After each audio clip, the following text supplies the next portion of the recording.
Guess what? Chicken's butt, 2 cents a cut, fried in grease, one apiece. Guess what? We are now, there we go. We are now live on Facebook Live. Not one, not two, but three ways, ladies and gentlemen, to enjoy the program. The first one being Facebook Live. The second one being ComedySchoolsRadioNetwork.com, which you should really check out because there's some great stuff on there, some great interviews. They're even crisis. And of course, on our YouTube channel, Comedy Schools. My name's Tony Vicich. Good afternoon. It is Monday, April 27th, I believe. April 27th. And I come to you now every day, Monday at 2 p.m. with a show that we're now calling Living on a Thin Line. Well, that's what we've been calling it ever since we started doing it. Hold on, I'm trying to get you a nice picture here. There we go. That's what we've been calling it ever since we started doing it, is Living on a Thin Line. And it is your daily diversion, your daily distraction from all the hoopla, frustration, anxiety that is going on in our world today. It's not just going on in your house. It's not just going on in your neighborhood. It's not just going on in your city. It's going on throughout the world. So you're not alone, and it's not your fault. Always remember this. You're not alone, and it's not your fault. This is something that happened, but we're getting through it. We're getting through it together. I tend to stay away from the major topic in the world today, which is the virus itself with this show. That's not what the show is about. I just do want to mention this. We're now at episode 40, right, Cheryl?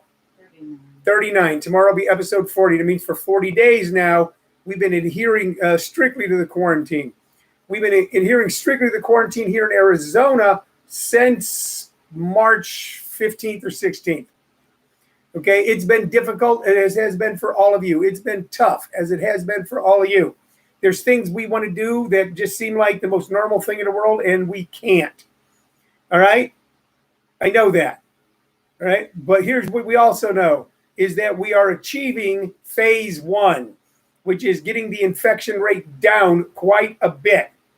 Matter of fact, we're beginning to get the infection rate down so much that some people are now saying, well, I'm going to go out and do whatever I want. You can go out and do whatever you want. I'm not telling you what to do. But I hear people start to complain about there might be meat shortages. I don't know if it'll come to that. But so many people are getting sick in meat packing plants that they're having to shut them down. Now, if you're a vegetarian, no problem. Maybe we should all become vegetarians. They're shutting them down because the virus spreads in an area where there could be no social distancing. And we've got people now protesting, screaming and yelling, open up, open up. They want to end social distancing. They want to, and I want to end it too. But they want to end it now. They want to end it right away. And because of that, we could see a spike. Instead of all of us going, we'll just bite the bullet a little longer. Anyway, I've actually began blocking anti-vaxxers, conspiracy theorists, stuff like that. I just can't handle it anymore. Anyway, listen, you stay safe, you stay sane. We're going to get through this together, and we're going to emerge happy and healthy, and we're going to help one another recover emotionally, financially, economically. We're going to do it. One of the things that I'm doing, of course, is I've started something called Tony Vicich Presents Sunday Nights Funnier. We did our first show last night, and man, was it fun. It featured the comics Abhinav Goyal, Travis Minor, and DJ Payne doing a Zoom show for about 40 or 50 people who all tuned in on Zoom, who all paid $10 to be able to watch the show. Brand new programming, stuff you've never heard before, a different way to see things, and we had a blast. We had a blast, and we're going to continue doing that. Look late tonight, early tomorrow for the announcement about this Sunday's coming show of Tony Vicich Presents Sunday Nights Funnier, because we're going to do them every night, every Sunday, 7 p.m. Mountain Standard Time. Bring you some great comics, some of you've heard of, hopefully in the near future, some you haven't heard of, but a lot of comics that you'll like and laugh at with. You won't laugh at, you might laugh at them. Some will look kind of goofy. Tina and Mike Lawson, hello. They say thanks for what you're doing. Thank you for being here, man. Thank you for being here. All right, so I'm pretty tired. I'll be honest with you. I was so jacked up and happy from last night's show. I didn't fall asleep till about 1:30, and then I woke up this morning at 5:30 and couldn't fall back asleep. Now, that's good and bad. It's good because it's already getting very hot here in Arizona, and if you want to walk your little fur pals, little doggies, you got to get up earlier to do it. So I'm still able to get my faithful dog Roscoe and of course Chica out there on the highway, out there on the road, and get a walk in for him. The problem is by 11 o'clock I'm dingy as hell. And hello Randy Hauser, hello Mike Ramsey, hello Kevin Brown. And I've spent the entire morning on the phone doing things you used to be able to get done like that. Motor vehicle division stuff, auto glass stuff, things that were so simple they're now taking forever. I even wrote a joke about it. I said a lot of people are complaining about the long lines, the shortages of things, and the incredible wait times on the phone. But I'm used to it because I come from a place called the 1970s. Because in the 1970s, all service was shitty. And I know because I was in the service industry. Rudeness was our watchword. It was a badge of honor, but we found out it didn't work after a while. So we're gonna get through these tough times. We're gonna get through them. But some days are gonna be a little rougher than others. Okay, 4 hours of sleep on the phone all day. The motor vehicle division keeps hanging up. They go, we're experiencing higher than expected call volume. Please call back later, and hanging up after having you on the phone for 2 minutes. And I got to go on because I have a car that was supposed to get emissions, but we hardly ever drive it anymore. So I got a waiver for admissions, but their computer system is slow. So, but that's not why you tuned in. You tuned in because of how we do this show. And how we do this show is I show you a piece of memorabilia or something that's important to me from around this very room. And then we talk about, I recommend two either musical artists or albums. So you ready for your first thing today? Check this out. Look at that. What is that? Well, that's some sort of blue and red. It looks like a ticket, Tone. Yes, it is. YouTube friends, look at that. What is that? What is that? That, ladies and gentlemen, is something I'm very proud of.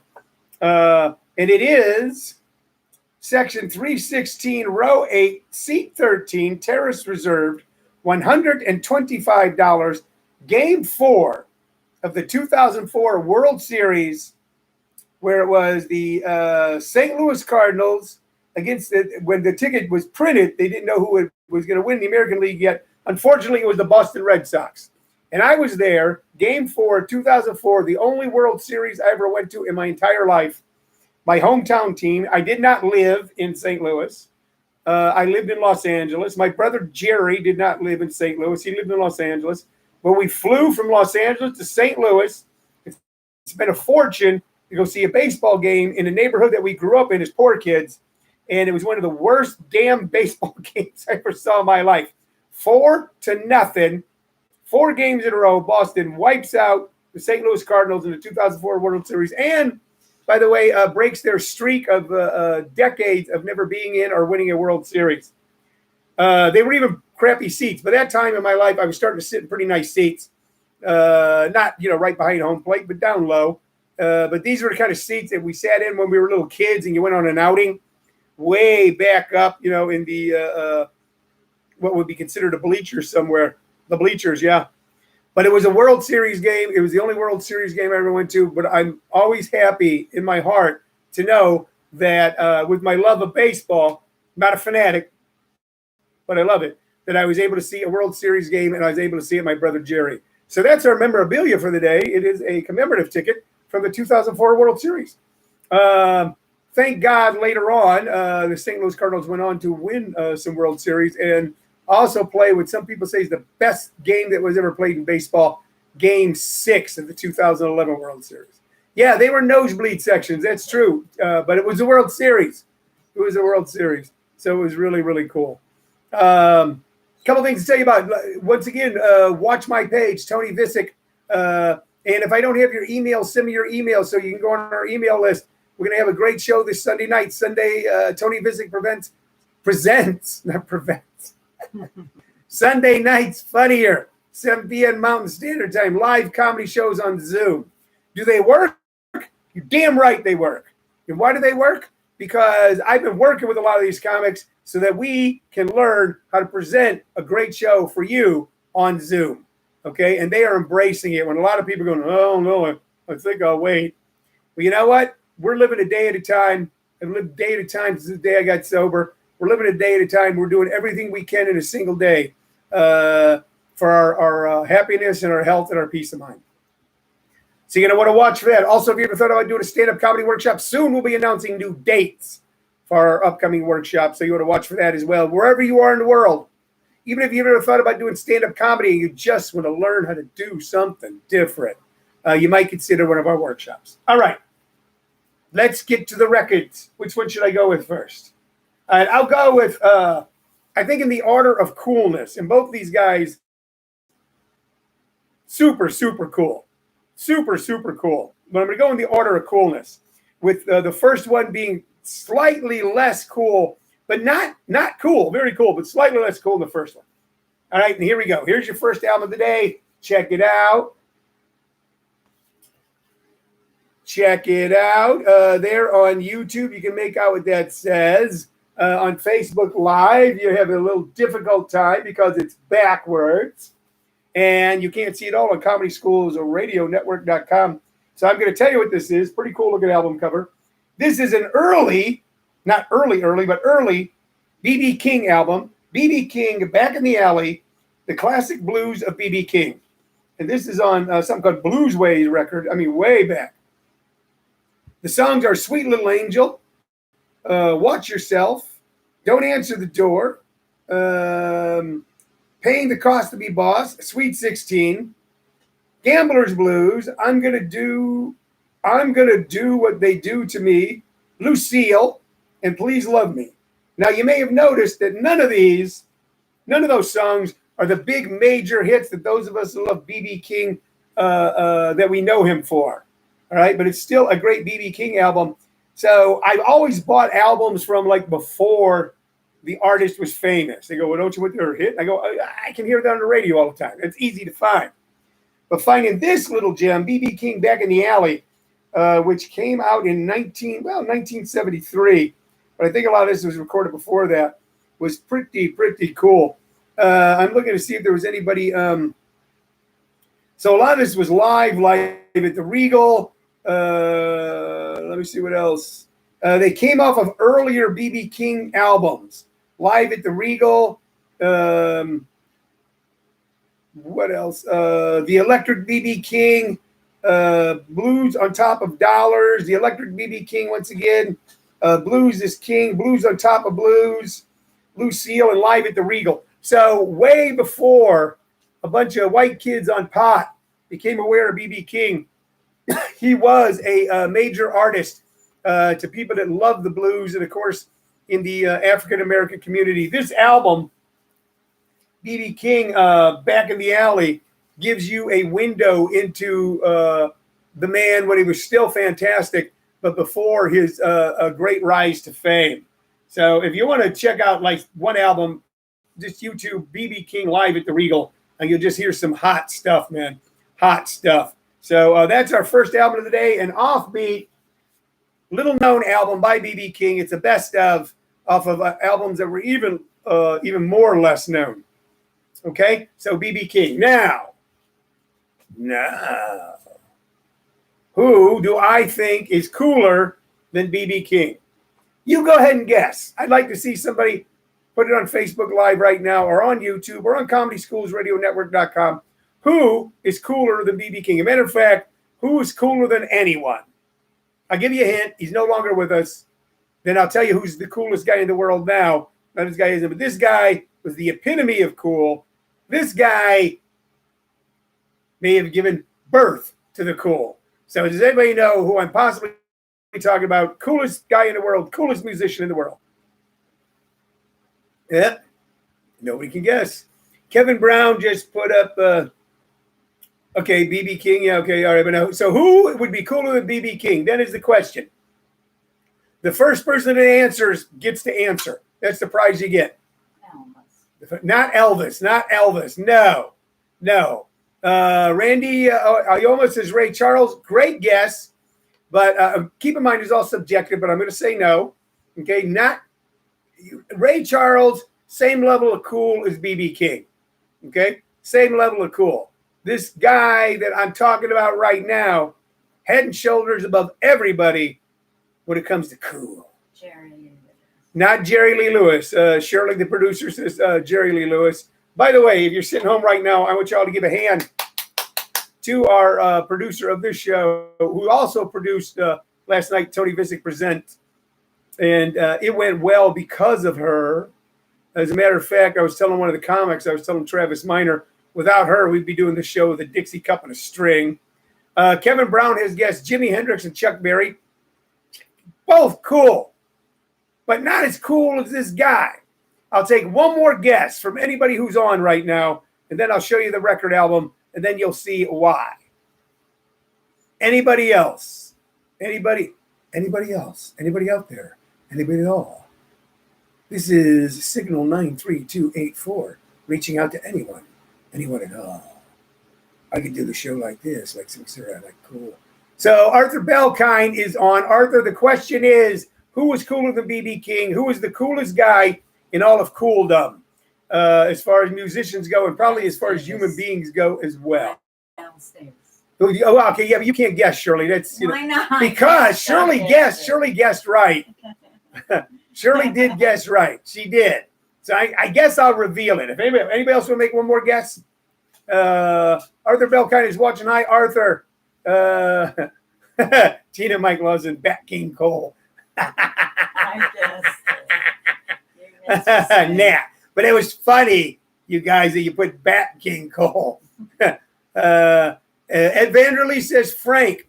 Pretty cool. Very cool. Ed Vanderlee, and everybody who knows me knows my affinity for Frank Sinatra music. I got about 25 albums, 10 CDs. Listen to him constantly, but not as cool as who I'm about to, let's see. Arthur Belkind says John Coltrane. Man, that is a good guess. Coltrane was cool, man. But this guy, this is the guy. You ready? Coolest guy in the universe, coolest guy of all time. Here it is, and this is one of the coolest albums. Bam! Miles Davis. Coolest guy. Shirley guessed it, by the way. And this album, look at that. Oh, look at that. Even the album cover, look at that, with him standing there with the girl looking at him, and him with that disinterested, totally, lighting a cigarette. She looks at him with all that sort of awe, reverence, and sort of fear that everybody looked at Miles Davis with. This is Friday night, Miles Davis in person at the Black Hawk in San Francisco. It's the fucking coolest record in the world. It is the coolest music in the world. And let's be honest, way back in the late 50s, Miles Davis put out an album that was entitled Birth of the Cool. Miles Davis created cool jazz. Before that, there was bop, hard bop, hot jazz, the jazz hot. Miles Davis created cool. Miles Davis, in his demeanor, in his manner, in his playing, in everything he did, was cool. Now, yeah, he was a heroin addict. But let's see. Yeah, that's right. Kevin Brown goes, duh, MD, the doctor. Yeah. And this is a great album, man, because it's one of those live albums that they would record in a nightclub someplace, so you really captured what was the magic of what was going on. I don't have the year. Ralph Gleason did the liner notes. Ralph J. Gleason, the great music critic, who actually gave birth to so many careers. I'm looking for the year. But you want to listen to something. Arthur Belkind says Stan Getz, Focus in Blue. Yeah, Stan, cool. But Miles Davis, #1 coolest guy in the world. Put out an album called Birth of the Cool. All right. People like John Coltrane work with Miles Davis. Cannonball Adderley worked with Miles Davis. They were Miles Davis's band. Miles Davis, coolest man in the world. If you want to hear a great record, YouTube. Okay, YouTube this one.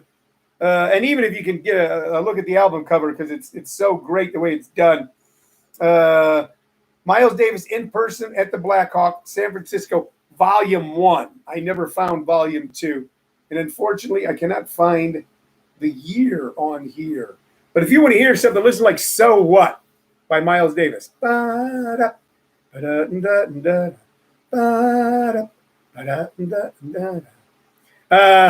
Vanderlee says, The Wonders. You do that thing you do. That was an infectious tune, man. Was it you, Ed, who told us that? I believe it was Ed King, who was in Leonard Skinner, actually wrote that tune. He wrote that tune that the Wonders did in the movie, in the Tom Hanks movie. All right, so now the question is, who inherited the mantle of coolest man in the universe once Miles Davis left us?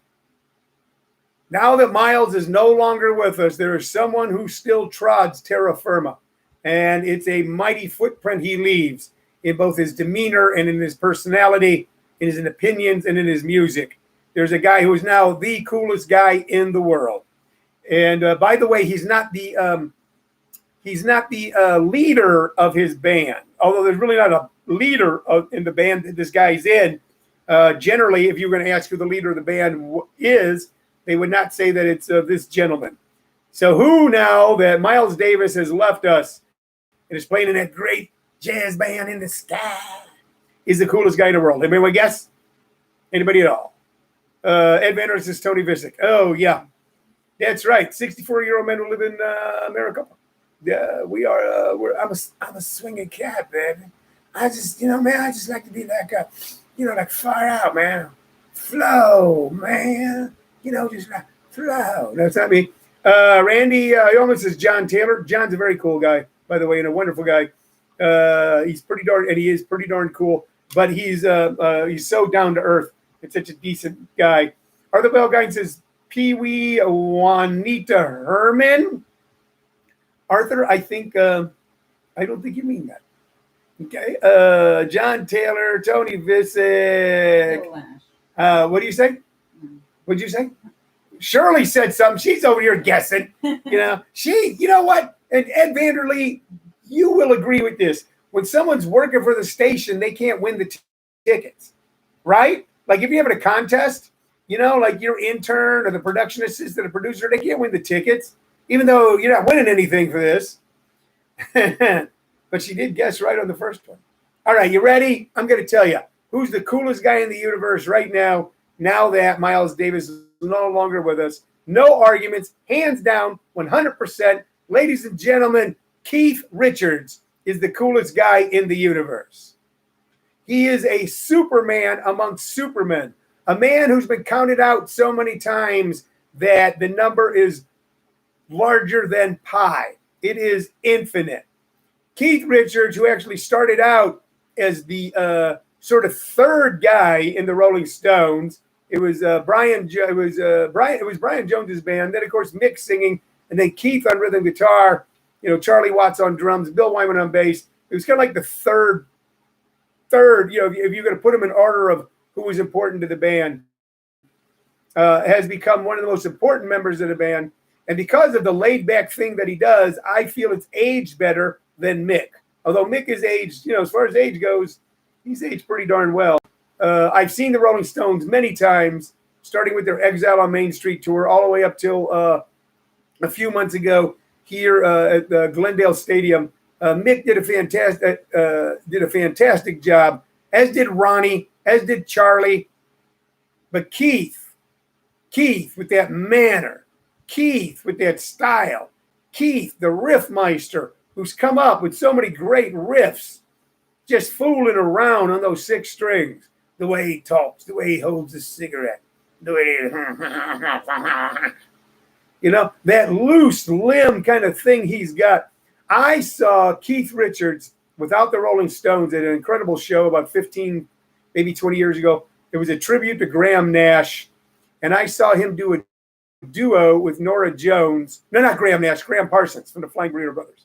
And he came walking out on that stage, only about 5,000 people, okay? Hair looking like it's on fire, denim shirt all the way opened up, walking out with one arm flown back with a cigarette. And just when he walks in, Keith takes over the room. Keith came in and took over the room, sang a solo, one of Graham Parsons' songs, and then sang a duo with Norah Jones. And it was one of the highlights of my as far as me experiencing music live. I knew I was watching something really special that was never going to be replicated again. I've seen the Rolling Stones sometimes twice in the same tour, a couple times in the 90s, and it was replicated. What I saw in one city, I saw in the other city. But that night at the Graham Parsons Memorial Tribute Show with somebody I can't even remember now. I'm gonna find. I have the flyer from it still, and I'm gonna show it to you guys sometime this week. But seeing Keith just walk out on stage unadorned, even without a guitar, the way he strapped the guitar on, the way he hit those notes, the way he just kicked into the song, stunning, stunning stuff. Keith Richards, right now, in America, in the world, coolest man in the world. Coolest man who ever lived? Miles Davis. Now we can argue about the top 10 coolest people in the world. Maybe we'll talk about that tomorrow. Tomorrow we'll talk about who the top 10 coolest people are in the world. Certainly, certain space is going to be filled by Frank Sinatra and Elvis. But then who else? Who else? So you think about that between now and tomorrow, okay? And by tomorrow, I'll be telling you who the lineup is for this Sunday night's Zoom comedy show. Tony Vicich presents Sunday Night Funnier. I'll announce that and be putting up links as how you can get tickets. That'll be going on, but that's not for you to worry about. You got to think about who the top 10 coolest people in the world are or have ever been, knowing that number 1 and number 2 are Miles Davis and Keith Richards. Okay? All right. I think that's it for the day. I'm going to go out and see what the rest of the day holds for me, or maybe not go out in the backyard. See what the rest of the day holds for me. I hope the rest of the day holds something good for you too. All right. I miss you all. I can't wait to see you all in person sometime very soon. All right. Until then, stay safe, stay sane, stay healthy, stay happy. My name's Tony Vicich. Thank you very much for watching. You've been watching Living on a Thin Line, Facebook Live, YouTube Comedy Schools, and Comedy Schools Radio Network.com. Bye-bye.